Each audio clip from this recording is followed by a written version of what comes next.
Everyone, welcome back to my channel. কেমন আছো তোমরা সবাই? আশা করছি ভালো আছো। আমি আবারও একটা নতুন রেসিপি নিয়ে চলে এসেছি। এটা কিন্তু খুবই সহজ একটা রেসিপি। চলো দেখে নিই কী কী লাগছে। এখানে আমি চিংড়ি মাছ নিয়েছি, এরকম সাইজের চিংড়ি মাছ নিয়ে নিয়েছি। এর থেকে ছোট কিংবা বড় চিংড়ি নিলেও হবে। এখন আমি হলুদ আর লবণ মেখে নেব।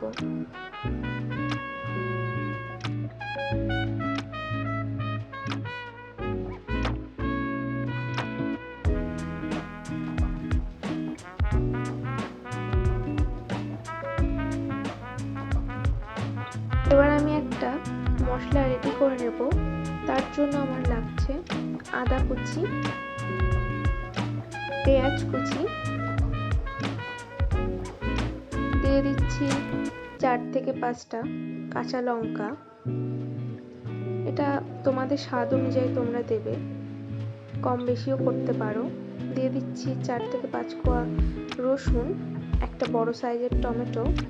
এগুলোকে ভালো করে একটু পেস্ট করে নেব।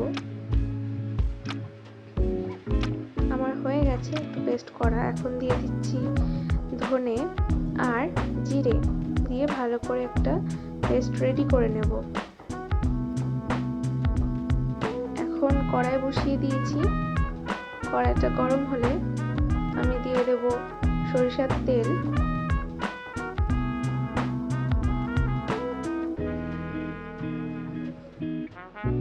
এখানে আমি একটু বেশি পরিমাণে সরষের তেল নিয়েছি। তেলটা গরম হয়ে গেছে। এখন আমি দিয়ে দিচ্ছি চিংড়ি মাছ। চিংড়ি মাছগুলোকে খুব হালকা করে ভাজতে হবে, বেশি পরিমাণ কিন্তু ভাজলে হবে না। মাছটা না হলে বেশি শক্ত হয়ে যাবে, খেতে ভালো লাগবে না।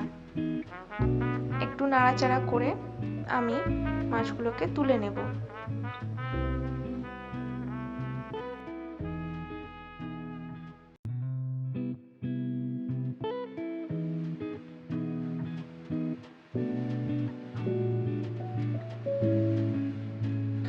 আবারও সেই একই তেলের মধ্যে দিয়ে দিচ্ছি জিরে। জিরেটাকে 3 থেকে 4 সেকেন্ড একটু নাড়াচাড়া করে দিয়ে দেব পেস্ট করে রাখা মশলাটা।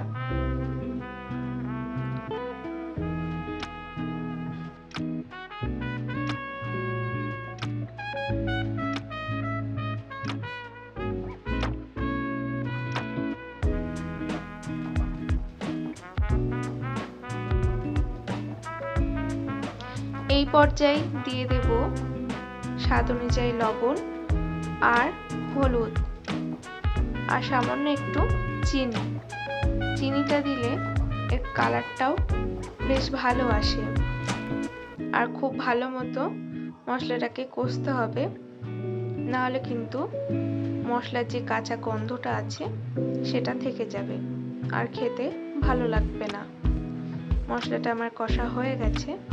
এখন দিয়ে দিচ্ছি পর্যাপ্ত পরিমাণে জল। খুব বেশি জল দেব না, আমি এখানে 4 কাপ জল দিয়েছি।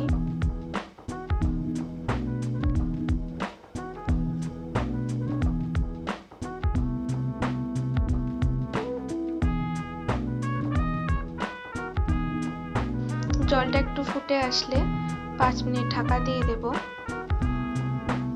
5 মিনিট হয়ে গেছে।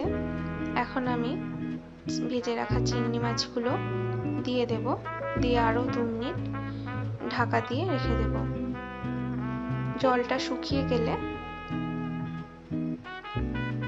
আমি দিয়ে দেব গরম মশলা,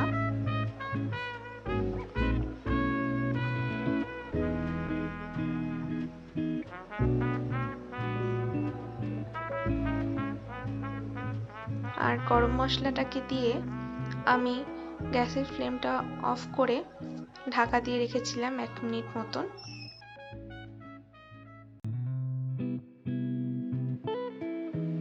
রেডি হয়ে গেছে আমার নতুন রেসিপি প্রন কারি।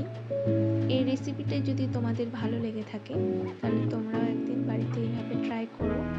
আশা করছি ভালোই লাগবে।